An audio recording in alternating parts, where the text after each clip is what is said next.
السلام علیکم ورحمت الله وبرکاتو. درنو لیدونکو، هیله لرم چې د صحت او عافیت په جامه به پټ یاست. قدرمنو، دا چې د روژې مبارکې میاشتې 2 لسیزې به مو په خیر سره تېرې کړې وي او د درېیمې لسیزې ته به په تمه یاست، نو زه مو د درېیمې لسیزې له ارزښت او فضیلت خبروم. د روژې مبارکه میاشت هره ورځ له فضیلتونو ډکه، خو وروستۍ لس ورځې یې له نورو لږې متفاوتې دي.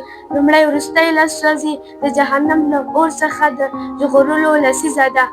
دوهم، په دې وروستیو لسو ورځو کې د لیلة القدر مبارکه شپه ده چې د دې شپې لټه پکار ده. او د دې شپې د فضیلت په هکله الله جل جلاله په قرآن کریم کې فرمایلي: لیلة القدر خیر من الف شهر، یعنې د قدر شپه تر 1000 میاشتو عبادت غوره ده.